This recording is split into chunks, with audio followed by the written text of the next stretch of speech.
In the shifting void, between the known and the unutterable, where silicon minds dream of forgotten horrors, the abyss stirs.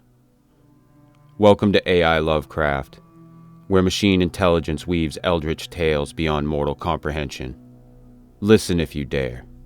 Some things are not meant to be known. Please like, subscribe, leave a comment. Now let's get into today's story. The Doom That Came to Sarnath by H.P. Lovecraft. There is in the land of Mnar a vast, still lake that is fed by no stream, and out of which no stream flows. 10,000 years ago there stood by its shore the mighty city of Sarnath, but Sarnath stands there no more. It is told that in the immemorial years when the world was young, before ever the men of Sarnath came to the land of Mnar, another city stood beside the lake, the gray stone city of Ib, which was old as the lake itself, and peopled with beings not pleasing to behold. Very odd and ugly were these beings, as indeed are most beings of a world yet inchoate and rudely fashioned. It is written on the brick cylinders of Catatheron that the beings of Ib were in hue as green as the lake and the mists that rise above it, that they had bulging eyes, pouting, flabby lips, and curious ears, and were without voice. It is also written that they descended one night from the moon in a mist, they and the vast, still lake and gray stone city Ib. However this may be, it is certain that they worshipped a sea-green stone idol chiseled in the likeness of Bokrug, the great water lizard, before which they danced horribly when the moon was gibbous. And it is written in the papyrus of Ilarnek that they one day discovered fire, and thereafter kindled flames on many ceremonial occasions. But not much is written of these beings, because they lived in very ancient times, and man is young and knows little of the very ancient living things. After many eons, men came to the land of Mnar, dark shepherd folk with their fleecy flocks, who built Thra, Ilarnek, and Catatheron on the winding river Eye. And certain tribes, more hardy than the rest, pushed on to the border of the lake and built Sarnath, at a spot where precious metals were found in the earth. Not far from the gray city of Ib did the wandering tribes lay the first stones of Sarnath, and at the beginnings of Ib they marveled greatly, but with their marveling was mixed hate, for they thought it not meet that the beings of such aspect should walk about the world of men at dusk. Nor did they like the strange sculptures upon the gray monoliths of Ib, for those sculptures were terrible with great antiquity. Why the beings and the sculptures lingered so late in the world, even until the coming of men, none can tell, unless it was because the land of Mnar is very still and remote from most other lands, both of waking and of dream. As the men of Sarnath beheld more of the beings of Ib, their hate grew, and it was not less because they found the beings weak and soft as jelly to the touch of stones and spears and arrows. So one day the young warriors, the slingers and the spearmen, and the bowmen marched against Ib and slew all the inhabitants thereof, pushing the queer bodies into the lake with long spears, because they did not wish to touch them. And because they did not like the gray, sculptured monoliths of Ib, they cast these also into the lake, wondering from the greatness of the labor however the stones were brought from afar, as they must have been, since there is naught like them in all the land of Mnar, or in the lands adjacent. Thus of the very ancient city of Ib nothing was spared save the sea-green stone idol chiseled in the likeness of Bokrug, the water lizard. This the young warriors took back with them to Sarnath as a symbol of conquest over the old gods and beings of Ib, and a sign of leadership in Mnar. But on the night after it was set up in the temple, a terrible thing must have happened, for weird lights were seen over the lake, and in the morning the people found the idol gone, and the high priest Taran-ish lying dead, as from some fear unspeakable. And before he died, Taran-ish had scrawled upon the altar of chrysolite, with coarse, shaky strokes, the sign of doom. After Taran-ish there were many high priests in Sarnath, but never was the sea-green stone idol found, and many centuries came and went, wherein Sarnath prospered exceedingly, so that only priests and old women remembered what Taran-ish had scrawled upon the altar of chrysolite.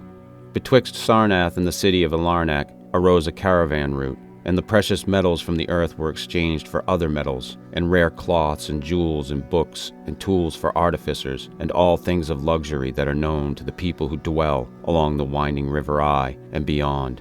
So Sarnath waxed mighty and learned and beautiful, and sent forth conquering armies to subdue the neighboring cities. And in time there sate upon a throne in Sarnath the kings of all the land of Mnar, and of many lands adjacent. The wonder of the world and the pride of all mankind was Sarnath the Magnificent. Of polished desert quarried marble were its walls, its height 300 cubits and in breadth 75, so that chariots might pass each other as men drave them along the top. For full 500 stadia did they run, being open only on the side toward the lake, where a green stone seawall kept back the waves that rose oddly once a year at the festival of the destroying of Ib. In Sarnath were 50 streets from the lake to the gates of the caravans, and 50 more intersecting them. With onyx were they paved, save those whereon the horses and camels and elephants trod, which were paved with granite. And the gates of Sarnath were as many as the landward ends of the streets, each bronze and flanked by the figures of lions and elephants, carven from some stone no longer known among men. The houses of Sarnath were of glazed brick and chalcedony, each having its walled garden and crystal lakelet. With strange art were they builded, for no other city had houses like them, and travelers from Thra and Alarnak and Catatheron marveled at the shining domes wherewith they were surmounted. But more marvelous still were the palaces and the temples, and the gardens made by Zocar, the olden king. There were many palaces, the least of which were mightier than any in Thra or Alarnak or Catatheron. So high were they that one within might sometimes fancy himself beneath only the sky. Yet when lighted with torches dipped in the oil of Dothr, their walls shewed vast paintings of kings and armies, of a splendor at once inspiring and stupefying to the beholder. Many were the pillars of the palaces, all of tinted marble and carven into designs of surpassing beauty. And in most of the palaces the floors were mosaics of beryl and lapis lazuli, and sardonyx and carbuncle, and other choice materials, so disposed that the beholder might fancy himself walking over beds of the rarest flowers. And there were likewise fountains which cast scented waters about in pleasing jets arranged with cunning art.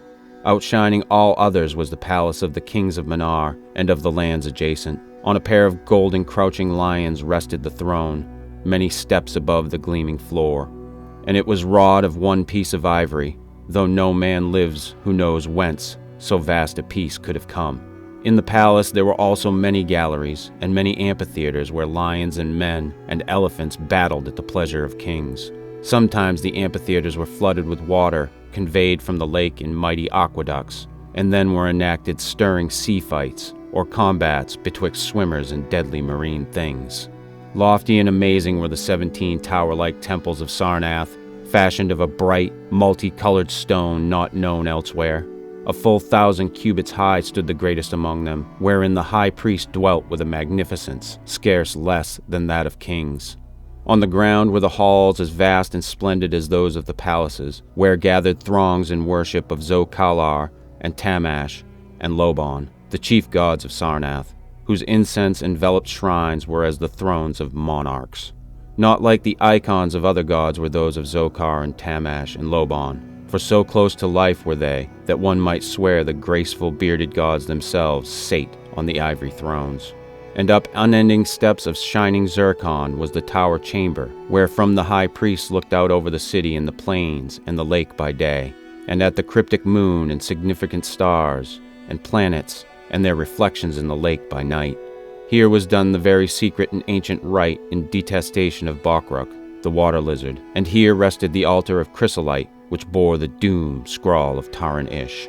Wonderful likewise were the gardens made by Zokar, the olden king. In the center of Sarnath they lay, covering a great space and encircled by a high wall, and they were surmounted by a mighty dome of glass, through which shone the sun and moon and stars and planets when it was clear, and from which were hung fulgent images of the sun and moon and stars and planets when it was not clear. In summer the gardens were cooled with fresh odorous breezes skillfully wafted by fans, and in winter they were heated with concealed fires, so that in those gardens it was always spring. There ran little streams over bright pebbles, dividing meads of green and gardens of many hues, and spanned by a multitude of bridges. Many were the waterfalls in their courses, and many were the lilied lakelets into which they expanded. Over the streams and lakelets rode white swans, whilst the music of rare birds chimed in with the melody of the waters. In ordered terraces rose the green banks, adorned here and there with bowers of vines and sweet blossoms, and seats and benches of marble and porphyry. And there were many shrines and temples where one might rest or pray to small gods. Each year there was celebrated in Sarnath the feast of the destroying of Ib, at which time wine, song, dancing, and merriment of every kind abounded. Great honors were then paid to the shades of those who had annihilated the odd ancient beings. And the memory of those beings and of their elder gods was derided by dancers and lutanists crowned with roses from the gardens of Zokar. And the kings would look out over the lake and curse the bones of the dead that lay beneath it. At first, the high priest liked not these festivals, for there had descended amongst them queer tales of how the sea-green icon had vanished, and how Taran Ish had died from fear and left a warning. And they said that from their high tower they sometimes saw lights beneath the waters of the lake. But as many years passed without calamity, even the priests laughed and cursed and joined in the orgies of the feasters. Indeed, had they not themselves in their high tower often performed the very ancient and secret rite in detestation of Bokrug, the water lizard? And 1,000 years of riches and delight passed over Sarnath, wonder of the world and pride of all mankind. Gorgeous beyond thought was the feast of the 1,000th year of the destroying of Ib. For a decade had it been talked of in the lands of Mnar, and as it drew nigh there came to Sarnath on horses and camels and elephants men from Thra, Ilarnek, and Catatheron, and all the cities of Mnar and the lands beyond. From the marble walls on the appointed night, where pitched the pavilions of princes and the tents of travelers, and all the shore resounded with the song of happy revelers. Within his banquet hall reclined Nargis Hay, the king, drunken with ancient wine from the vaults of conquered Nath, and surrounded by feasting nobles and hurrying slaves. There were eaten many strange delicacies at that feast: peacocks from the isles of Nariel in the Middle Ocean, young goats from the distant hills of Implan, heels of camels from the Nazik Desert, nuts and spices from Sidathrian groves, and pearls from the wave-washed metal dissolved in the vinegars of Thra.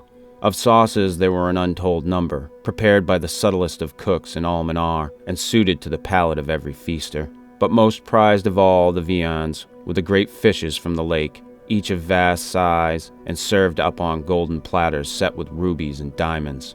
Whilst the king and his nobles feasted within the palace and viewed the crowning dish as it awaited them on golden platters, others feasted elsewhere.